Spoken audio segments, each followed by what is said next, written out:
Vamos ficar de pé, amados irmãos, já vamos orar pelas Sagradas Escrituras. Maravilhoso Deus e Pai Todo-Poderoso, nesta noite, Senhor, Tu trouxestes o Teu povo na Tua casa. E eu sei, Espírito Santo de Deus, que pela fé, aqueles que colocam seus pés pela fé neste lugar, aquilo que está necessitando, Deus vai lá e atende. Porque o Senhor tem encontrado neste lugar agrado ao Teu Espírito. Por isso, Senhor, agora aquele lugar que te agrada, o Senhor responde. E nesta noite o Senhor já tem respondido ao teu povo. E em nome de Jesus nós te pedimos que pelas tuas sagradas escrituras o Senhor continue a trazer, Senhor, sobre os nossos corações aquilo que o Senhor preparou para nossas vidas nesta noite maravilhosa que o Senhor nos proporcionou. Em nome de Jesus. Amém e amém. Abra a vossa Bíblia. Segundo a Crônica, capítulo de número 24, a partir do verso 1. Amém?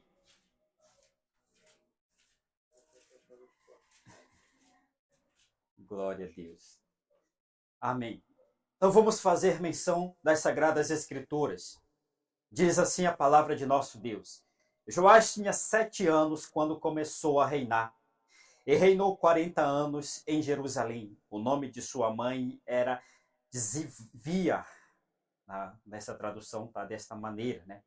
E que é de Berseba, que é Berseba. E Joás fez o que era reto aos olhos de Adonai, em todo o tempo que viveu Joiada, o sacerdote. Joiada escolheu 2 esposas para ele e ele se tornou pai de filhos e filhas. Algum tempo depois, Joás decidiu restaurar a casa de Adonai. Ele juntou os sacerdotes, os levitas, e lhe disse: vão às cidades de Judá e coletem dinheiro cada ano de todo o Israel para reparar a casa de Deus de vocês. Cuidem para que vocês façam isso prontamente. Quando, porém, os levitas se delongaram, o rei convocou Joiada, o chefe, e lhe inquiriu: por que você não exigiu os levitas trouxessem de Judá e de Jerusalém a taxa prescrita por Moisés, o servo de Adonai, e pela comunidade de Israel, para a tenda do testemunho, pois os filhos daquela ímpia, Atalia, tinha quebrado a casa de Deus e ofertado aos Baalins todos os objetos consagrados que pertenciam à casa de Adonai. Então, diante da ordem do rei, eles fizeram uma caixa e a colocaram do lado de fora da tenda da casa de Adonai. Amém e amém. Podeis assentar em nome do Senhor Jesus Cristo. Glória a Deus. Queridos amados irmãos, a palavra de nosso Deus nesta noite para nossas vidas, ela foi bem clara, não é isso? Foi bem específica. Ela não tem nada que nós não podemos dizer o que Deus está querendo falar com o seu povo, ou o que Deus está querendo trazer aos nossos corações esta mensagem. Não existe isso. Nesta leitura que nós fizemos ainda há pouco, se você acredita na palavra do Senhor, se você tem esta palavra do Senhor como algo que te orienta e que faz você caminhar por caminhos estreitos, escuros, sem pestanejar, sem duvidar, aquele ponto em que Deus disse assim, olha para você, larga tudo e me segue. Se a palavra de Deus hoje chegar a você e você falar, qual é a nossa reação? Amados irmãos, eu posso responder para os irmãos que não é fácil à primeira instância. Não é fácil você, de repente, viver uma vida onde você está lidando com dia a dia, com aquilo que você praticamente nasceu. Você não conhece mais nada a não ser o quê? O trabalho para sobreviver. a não ser as responsabilidades com um trabalho para sobreviver. E de repente você ouve a voz de Deus e diz: largue tudo e me sirva. Larga tudo, ele diz em primeira instância, é você dizer assim mesmo: espera só um momento, Senhor. Mas o fulano de tal não precisou largar tudo para te servir. Como que ele consegue te servir? Aí o Senhor vai chegar e vai te dizer: deixe que os mortos enterrem os seus mortos. Mas como estamos falando de essas pessoas estarem mortas, mas estão servindo a Deus? Observe a vida. Analise os passos. Veja como é realmente o testemunho dessa pessoa ou o fruto que a sua árvore produz. Pegue este fruto e faça um comparativo com as Sagradas Escrituras. Já que uma das primeiras coisas que nós aprendemos diante dessa jornada é o quê? Aprender a palavra de Deus, não é isso? Nós logo vamos entender: medite na minha palavra de dia e de noite, para que você entenda o caminho que você está caminhando, o caminho que você está trilhando. Você entende o caminho que você está trilhando ou você está simplesmente sendo conduzido? Você entende o caminho, o chamado que Deus tem na sua vida ou simplesmente você está sendo orientado por momentos e circunstâncias e ambiente legal? É melhor estar dentro da igreja do que estar lá fora. Em outras palavras, nós ouvimos muito as pessoas hoje em dia falar: não importa o que você esteja fazendo, mas esteja dentro da casa do Senhor. Eu disse: como?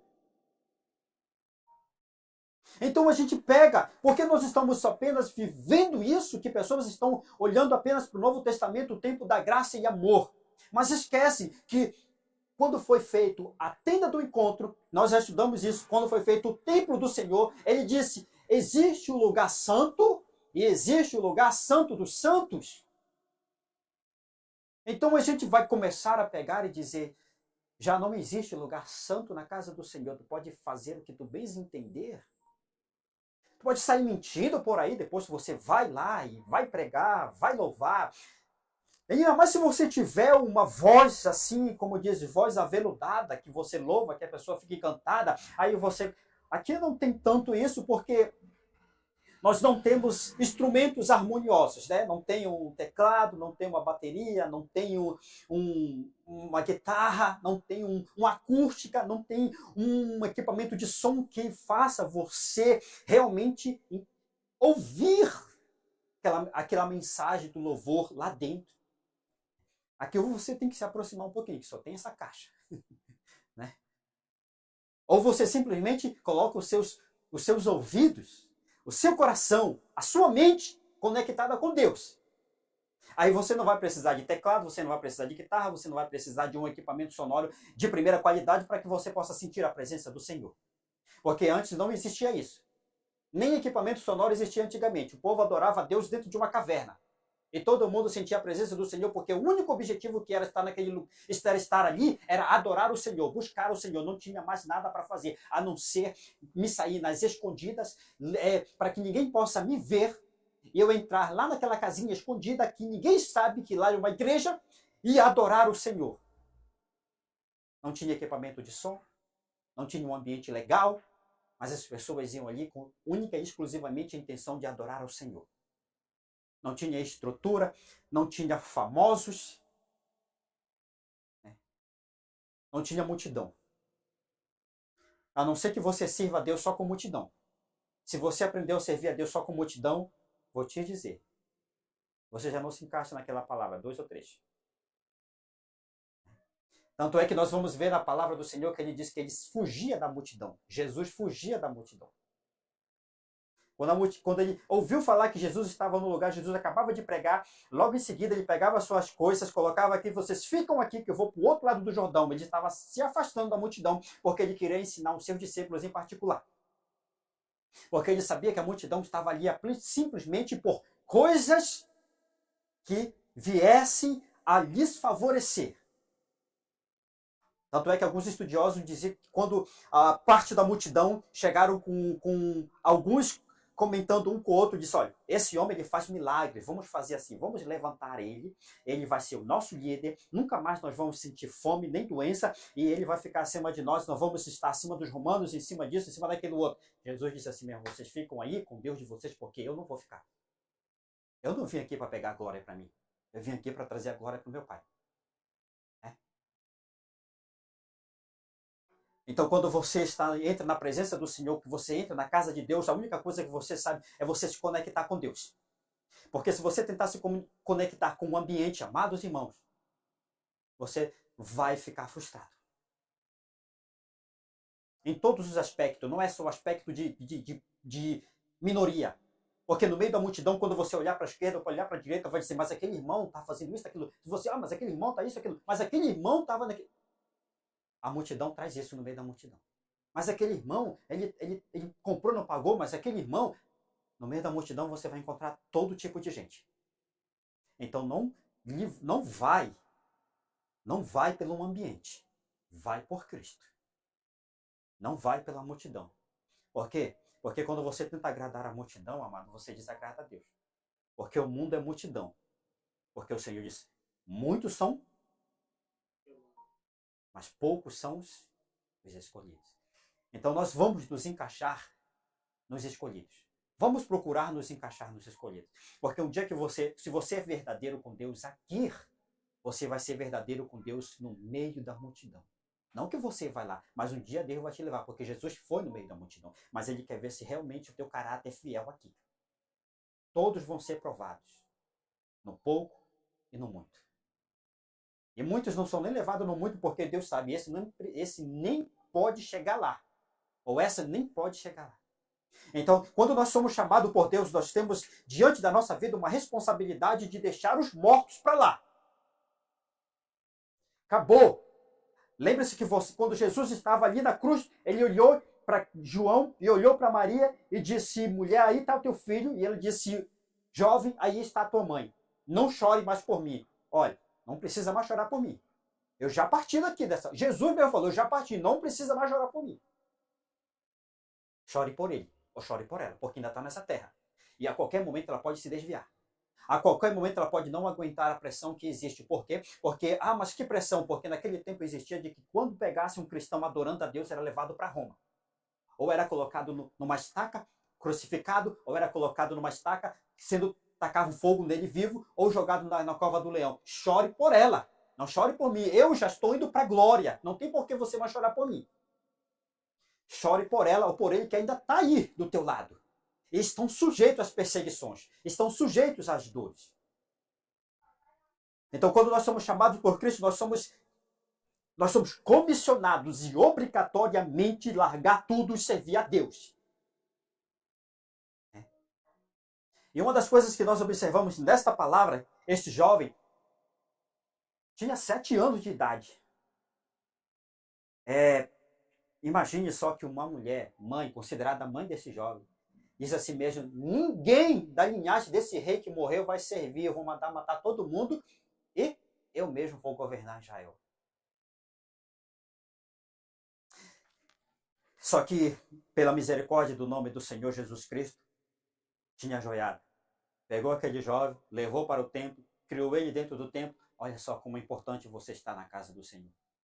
Este jovem foi criado dentro da casa de Deus. E ele foi preparado para ser um grande líder na casa de Israel, no meio de Israel. Lá fora tu não vai aprender a ser líder da casa de Deus. Lá fora tu não vai aprender a servir Deus. Lá fora tu não vai saber o que é servir Deus. Longe da presença, longe do santuário, longe da casa do Senhor, você não vai saber o que é servir a Deus, não, meu amado irmão. Então não vai saber. E a primeira coisa que nós sabemos é que quando Deus te chamou para aquele lugar, Ele te chamou para aquele lugar. Ele não te chamou para ficar andando oferece folha seca, de um lado para o outro. Mas em todos os lugares farem de Deus. Olha, só uma coisa que nós sabemos. Jesus, um dia que Ele foi chamado para os seus, mas Ele poderia ter dito assim mesmo, eu fico com os fariseus pregando para eles e fico com os gentios. Ele disse, não, eu vim para eles não quiseram. Agora eu vou para aqueles que não clamavam por mim, não me buscavam. Eu vou para eles. Jesus deixou os fariseus de lado. Ele tu não pode agradar todo mundo. E tu não pode estar em todo lugar. Primeiro que você tem que ter uma terra para você plantar a sua semente. Se você não tiver uma terra para plantar a sua semente, você nunca vai jogar uma semente. Né? Imagine se você está aqui hoje, você lança uma semente aqui, mas você não cuida da semente, você já muda para outro lugar, você vai lançar a semente amanhã em outro lugar, aí você não cuida lá, a semente, quando você não cuida, a terra, quando você não trata, vai morrer a semente. O mato vai crescer ao redor, o espinho vai dar ao redor, e você nem sabe se a terra é boa para produzir alguma coisa. Pode ser pedregulha, porque quando tem... você está vendo os frutos, mas de repente, ela morre. Então, fique no lugar que Deus te chamou. Ouça esse conselho do Senhor para a tua vida e não te afaste. Por quê? Porque tem duas maneiras de Deus trabalhar, ou pelo amor ou pela dor. A não ser que você esteja nesse amor contemporâneo que existe hoje em dia. Mas qual é esse amor contemporâneo? É o amor praticamente quase baseado no amor hippie. O amor hippie, tu aceita tudo, tu ri de tudo, tu abraça todo mundo. É este amor. Agora imagine você que é chamado por Cristo e você é levado a estar na presença do Santo dos Santos, do Senhor. Só que quando você é levado a estar na presença do Santo dos Santos do Senhor, sabe o que vai acontecer? Você vai ser constrangido do seu pecado. Mas quando você sabe que no lugar onde você está acostumado aí não te constrange, é porque você não está se aproximando do Senhor, você está se aproximando do ato religioso. Afaste dos atos religiosos. Aproxime do chamado que Deus tem na tua vida. Esse amor que você pode beber, você pode se prostituir, você pode... Ele está falando de Deus, como se Deus estivesse agradando daquilo. Digo assim, mas então o Senhor esqueceu vários versículos que ele ensinou para nós. Sede santo como o Senhor teu Deus é santo. Caminhe na estatura de um varão perfeito. Olhe para o alto e aqui o alvo que é Cristo Jesus e continuai a prosseguir, a caminhar para cima, para o alvo. Não é caminhar para baixo. E muito menos só numa direção. É para cima, para Cristo. Então, em tudo isso, a gente já é arremetido a nos constranger o que nós estamos fazendo por Deus. Porque uma hora que Deus disser a si mesmo, chega de brincadeira, acabou. Você sabe que eu dou oportunidade, mas também eu tiro a oportunidade. Eu sou o Deus Criador, que dou e tiro a vida. E mato e tenho o poder de mandar para o inferno. Mas Deus não fará isso. Eu digo, meu amados irmãos, ele mandou Jonas para o inferno. Você já leu, né? Você já leu a Bíblia. Você sabe que Jonas, ele foi engolido pelo peixe. Ele se encontrou numas trevas tão densas da qual ele chegava a apalpar. E lá de dentro ele clamou e disse, Deus me dá outra oportunidade, porque ele viu trevas. Como é que ele vai ver trevas dentro da boca de um peixe durante tempo? Então estava morto. Só que lá do inferno, o Senhor arrancou ele de lá e disse a si mesmo, escute e ouça o que eu tenho para ti. Não faz do teu jeito, nem como tu queres. Foi como eu te chamei, porque a teu chamado vai encarretar sobre a tua vida. Tu acha que é só tu? Não. Eu te chamei para você salvar outras almas. E se aquelas almas ainda não foram alcançadas por a tua imprudência, se elas descerem e morrerem e forem para o inferno, eu cobrarei de você. Olha a responsabilidade de servir a Deus e de Senhor, eu quero fazer a tua obra, tu quer nada. Porque se tu quisesse, tu olhava para essa palavra e dissesse assim, meu Senhor, me constranjo. Porque eu tenho sido negligente com a tua obra e com o teu chamado. Eu tenho sido negligente com aquilo que o Senhor tem falado. Então, acorda, antes que seja tarde. E essa palavra que o Senhor nos trouxe foi porque ele disse assim mesmo, uma restauração do templo eu preciso fazer. Eu já tinha convocado outra hora. Deus já tinha convocado para uma restauração. E Deus vive falando aqui para nossas vidas, diz assim mesmo, igreja, acorde, vamos ser chamados para uma junção, para que a gente possa ser restaurado, para que nós possamos restaurar o templo do Senhor. E aqui como essa palavra aconteceu de que os levitas não deram a devida atenção ao chamado do Senhor, não. Não deram a devida atenção. E logo o Senhor despertou o coração do rei. Foi nem o coração do sacerdote, foi o coração do rei. O que está acontecendo? Porque eles ainda não estão ainda fazendo o que eu pedi para fazer, porque a restauração do templo precisa ser feita. Tu sabes que Deus ele só pode estar no nosso meio quando existe a restauração do templo. Ele puxa a orelha do sacerdote. O rei. Era para o sacerdote puxar a orelha do rei. Não o rei puxar a orelha do sacerdote, porque o sacerdote tem contato com o Senhor. Será que você está puxando a orelha do ímpio ou o ímpio está te confrontando diante da tua situação? E ele diz assim mesmo: preparem todas as coisas. Coloquem na porta da casa do Senhor ali uma caixa. E mande todos eles trazerem dos seus tesouros, os melhores que tem, porque nós vamos começar a construir a casa do Senhor.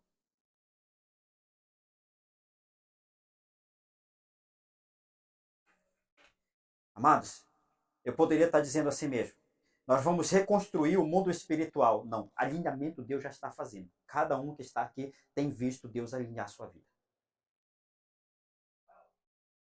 Tem alguém me chamando, mas em nome de Jesus. Fala que depois eu converso. Depois eu converso, acho que com o Cid, que veio a questão da fiação elétrica. Cada um que está aqui na casa do Senhor, Deus alinhou para fazer. Acabou a fase do pesado, do fardo pesado, da situação que está me impossibilitando. Deus alinhou. Deus já vai começar a construir o seu templo. Alinhamento significa vida individual. Não é em coletivo. Agora, o templo é para o coletivo. Porque Deus já tinha chamado cada um às suas responsabilidades. E eles negligenciaram as suas responsabilidades diante de Deus. E eles foram chamados a atenção referente a esta questão. E Deus disse: eu alinhei a vida de vocês agora. Vocês têm por obrigação e por ser constrangido diante da posição e do momento que Deus já te colocou em fazer a obra dele. Não existe mais desculpa para nossas vidas. Então não vai haver mais outro aviso. Não vai haver outro aviso. Deus ele tem tanto amor pela sua obra, porque ele sabe que havia necessidade do templo ser restaurado. E Deus vai restaurar esse templo, não só o templo espiritual, mas esse templo aqui que você está vendo aqui. E ele vai contar com você. Você está sendo convocado novamente, sendo alinhado para essa empreitada. E que nessa noite nós possamos ouvir o chamado do Senhor. E que nessa noite nós possamos colocar o nosso coração verdadeiramente e dizer: Senhor, eu tenho realmente sido negligente com relação ao teu chamado, à tua obra. Eu tenho me preocupado com a minha vida, com o meu estado, com a minha situação, com os mortos e com todos os outros. A tua obra era só para me sustentar. A tua obra era para me aliviar, era para me curar, era para me tirar fardo. A igreja de Cristo, amados irmãos, ela não é vamos dizer assim, uma sessão de descarrego, que você vai lá e descarrega todas as suas coisas ruins sobre a igreja que tem responsabilidade de estar sempre... Não, você é a igreja, amado. Você tem uma parte fundamental nesse processo. Né? As pessoas pensam: não, vou na igreja pegar uma oração para que eu possa... Não! Você primeiro vai aprender a se arrepender, e depois Deus vai aprender a tratar a tua vida, e depois Deus vai ser abençoado. Você não vai precisar de oração para ser abençoado, porque o Senhor falou para Abraão: ser tu uma bênção, depois do processo. Aí você não vai precisar mais vir na casa de Deus para pedir oração de livramento, de uma porta de emprego, disso, daquilo outro. Você vem na casa do Senhor com a mesma intenção que o rei Davi foi. Me alegrei, como eles disseram: vamos à casa do nosso Deus, porque ele já foi tratado. Então ele não tinha mais necessidade de ir na casa do Senhor pedir alguma coisa. Ele ia agradecer a Deus. Então, com o mundo que não tem isso, é que ele vem na casa de Deus pedir, pedir, pedir, pedir. Você é filho. Se coloque na posição de filho. Você é herdeiro. O que é de Deus é seu. Então você não precisa pedir. Se coloque apenas na posição, naquilo que Deus quer para a tua vida, e que Ele fará com que as bênçãos te alcancem. Elas como diz a expressão, elas correrão atrás de você. Então você não vai ter necessidade de chegar na casa de Deus morrendo. Oh, meu Deus, estou morrendo, não aguento, Senhor, é muita luta, é muita tribulação. Deus olha para você e diz assim, então olha o alinhamento. Já deu o exemplo dessa parede aqui, não já? Vocês conhecem, sabem que é prumo, né? Essa parede está no prumo? Nem um pouquinho. Tá bem feia. Aqui, duas coisas. Ou eu quebro toda ela, ou eu gasto muito material. Muito material para que eu possa colocar ela num nível. É assim que Deus faz. Tu tá torto, o prumo de Deus é um alinhamento. Ele vai te desentortar. Isso dói quando ele começa a te desentortar.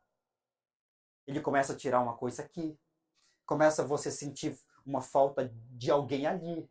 Ele começa a te tirar pessoas do teu lado. Te começa a ser excluído no meio daqueles que aparentemente eram para ser pessoas que iriam te acolher. Ele está te alinhando. Se você não sabe o que é alinhamento pelo amor, você vai ter que aprender a ser alinhado pela dor. Porque se você estiver ouvindo a palavra do Senhor, estiver atentando para os seus mandamentos, como ele falou lá em Deuteronômio capítulo de número 28, se atentamente ouvires tudo que eu tenho para ti, neste dia, tu comerás o melhor desta terra. Então não há necessidade do povo de Deus sofrer desnecessariamente. A perseguição, tu ser perseguido por amor a Deus, traz alegria ao teu coração. Agora, tu ser perseguido pelo teu pecado, traz angústia. Tu ser perseguido pelos teus erros, traz depressão, traz solidão, traz fraqueza, traz desânimo. E uma das coisas que mais acontece, a tua fé ser morta, abatida. E você, muitas das vezes, fica doente com a sua fé, você já não acredita mais em nada. Você vai porque é a última esperança, mas a tua fé já não acredita na palavra, não acredita no louvor, não acredita no lugar, não acredita mais em Deus, mas você é um religioso e você não deixa de ir. E Deus não quer isso de você. Alinha-te, porque se não fores alinhado pelo amor, Deus irá te alinhar pela dor, porque Ele tem uma obra na tua vida. A não ser que você não queira mais nada. Partir daqui e sabe Deus para onde? Para o céu? Ainda não, porque Deus ele vai separar para o dia do julgamento, para ver se as tuas obras, o teu nome vai estar escrito no livro das obras, e se tiver escrito no livro das obras, Apocalipse capítulo de número 21, estará escrito no livro da vida. Aí tu realmente comerás do fruto da vida, e você terá salvação. Se não tiver no livro das obras, você vai ficar guardado para aquele grande dia. Agora, se você morre em Cristo, você já está guardado para o dia do descanso. Não morra para ficar guardado para o dia do juízo de Deus. Pensa que a morte acaba, não. A morte é um processo, é uma travessia. A morte desta terra não acaba, não. Principalmente para aqueles que sabem que ainda que crê, mesmo que você morra, viverás. Agora viver no julgamento, ou viver lá no Senhor. Amém? Glória a Deus. Vamos ficar de pé e agradecer ao Senhor por esse dia.